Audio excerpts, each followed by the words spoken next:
¿Alguna vez te han embargado una cuenta bancaria? ¿Te han secuestrado un bien? Este video es para ti. Bienvenido una vez más a esta sección de Derecho al alcance de todos, en donde acercamos el derecho de forma sencilla y puntual. Hoy veremos las medidas cautelares en Colombia para profundizar el post de nuestro Instagram y resolver las dudas que nos dejaron en las historias de los viernes de Derecho Procesal. Sin más, empecemos. ¿Qué son las medidas cautelares? Hay muchas definiciones y aquí traigo algunas que considero pertinentes para que nos situemos en lo que realmente son.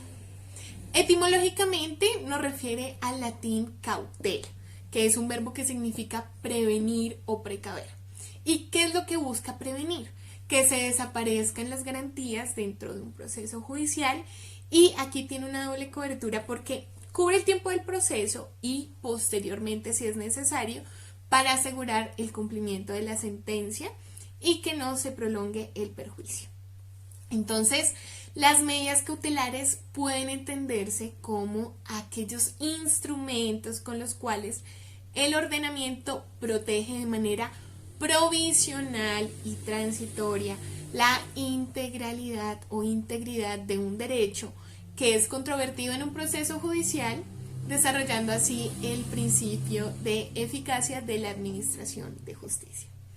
Ya con esto vemos que su finalidad es evitar, a lo menos de manera inmediata y provisoria, que se prolongue el desconocimiento de un bien jurídico vulnerado en apariencia, evitando la continuidad del perjuicio, prestar garantías sobre lo reclamado y asegurar el cumplimiento de la sentencia. De lo contrario, los fallos serían ilusorios porque no se podrían materializar. Anteriormente se tenía con el Código Civil la inscripción de la demanda, el secuestro, el embargo, pero como sabemos, en el mundo del derecho los casos son tan amplios que a veces estas medidas no aplicaban para los procesos por la complejidad. Entonces, entra la ley 1564 del 2012, es decir, el Código General del Proceso, e incorpora unas medidas cautelares denominadas atípicas o más conocidas como innominadas, pues no se encuentran expresamente contempladas en la ley, sino que le dan una libertad al juez de decretar la medida que considere más conveniente de acuerdo a la casuística que se le está presentando. Cabe aclarar que no significa que se vaya a aceptar cualquier cosa que se le esté ocurriendo como medida cautelar al cliente o al abogado. Esto debe ir sustentado, ser proporcional, pertinente, necesario, tener nexo con las pretensiones del proceso. Eso lo vamos a ver más adelante, así que continúen acá. Pero toda esta libertad generó un debate porque para algunos vulnera el principio de legalidad y generaba inseguridad jurídica. ¿Tú qué opinas? Escríbelo en los comentarios. Ahora veamos su clasificación sin distinción del proceso que se impetra. Las medidas cautelares personales, que como su nombre lo dice, recaen sobre la persona. Las medidas cautelares patrimoniales, que se aplican sobre el patrimonio de la persona. Las medidas cautelares sobre actos jurídicos que suspenden temporalmente una manifestación de la autonomía de la voluntad. Las medidas cautelares nominadas, que son aquellas que se encuentran expresamente en la ley. Las medidas cautelares innominadas, que por el contrario son aquellas que no se encuentran expresamente contempladas en ningún código, en ninguna ley. Las medidas cautelares conservativas, que estas se han definido como el conjunto de disposiciones tendientes a mantener una situación jurídica o a asegurar una expectativa o derecho futuro. Y finalmente, las medidas cautelares innovativas, que realizan una modificación en la situación jurídica. Con esto visto, ya podemos revisar a detalle algunas medidas cautelares según el proceso. Pero antes quiero darles como dato curioso otra de las novedades que tenía o que trajo el Código General del Proceso, y es la posibilidad de pedir y practicar medidas cautelares en el marco de pruebas extraprocesales. Ahora sí, veamos las medidas cautelares en los procesos que se están impetrando. En los procesos declarativos, en este tipo de procesos se vuelven un poco más restrictivas debido a que existe una incertidumbre del derecho que se encuentra en debate o en controversia. Y claro, puede haber una afectación al demandante si no se decreta la medida, pero igualmente puede haber una futura afectación al demandado si al finalizar el proceso no existía violación de ningún derecho. Aquí la medida cautelar por excelencia va a ser la inscripción de la demanda sobre los bienes sujetos a registro, que vamos a encontrar en el artículo 590 del Código General del Proceso, y aquí la vamos a encontrar junto al secuestro cuando la demanda verse sobre dominio o cualquier otro derecho real principal. Y la condición es que el demandante, para que se le decrete esta medida cautelar, debe prestar caución del 20% del valor de las pretensiones de la demanda.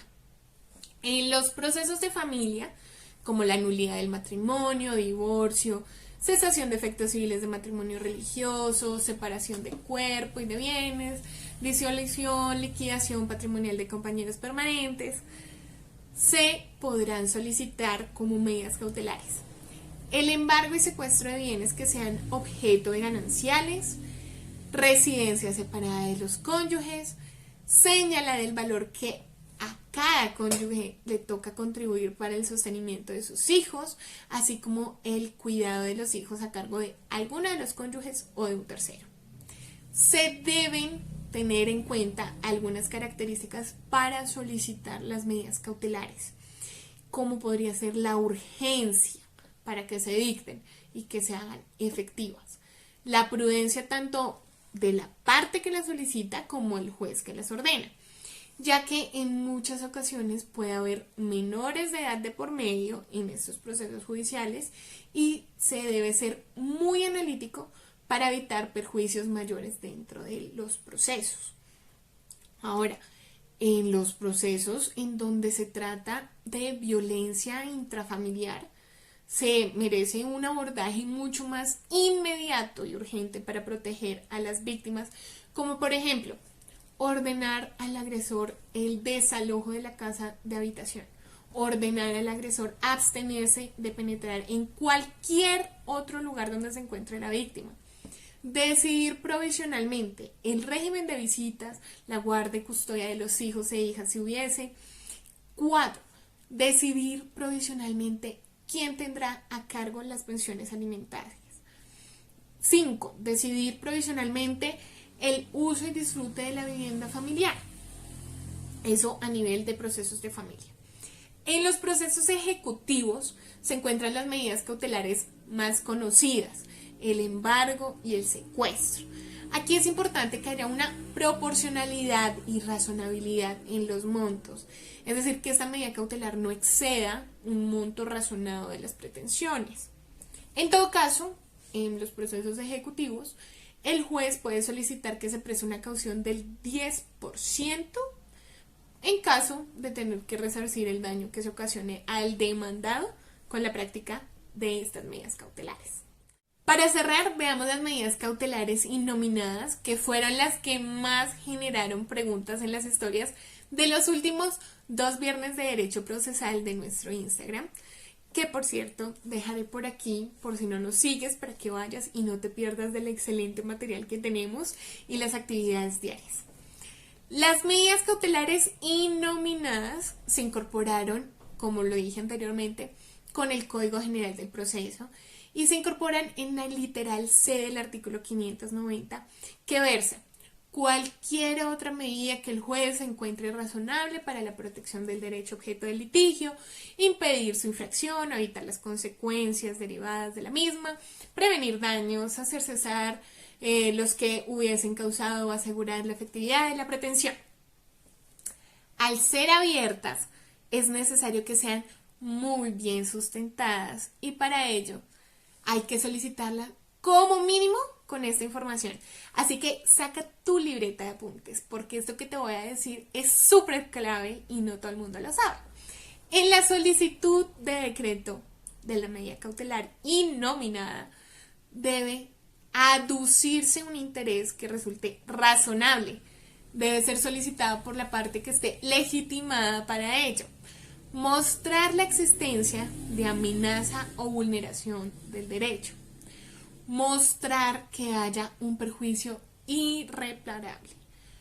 Demostrar la necesidad de la medida, su efectividad y proporcionalidad.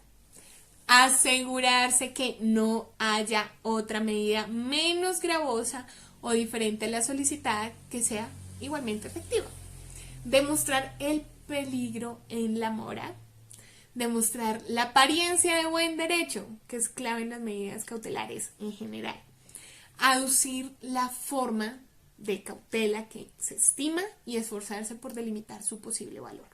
De acuerdo con Parra Quijano, hay unas especies de medidas cautelares innominadas y así tal cual pueden encontrar ese texto, se llama medidas cautelares innominadas. Y estas van a ser las inhibitorias, en donde debe probarse la amenaza que existe sobre el objeto del litigio y para eso se va a acudir a cualquier medio de prueba que generalmente va a ser una prueba indiciaria. Sin embargo, para que ese tipo de prueba funcione, el hecho sobre el que se basan todas las pretensiones debe estar probado. De allí se deben analizar todas las pruebas existentes que puedan ayudar a calcular una probabilidad. Luego está la prohibición de innovar. Por ejemplo, en el artículo 23-27 del Código Civil se señala que cada comunero debe contribuir a las obras y reparaciones de la comunidad proporcionalmente a su cuota.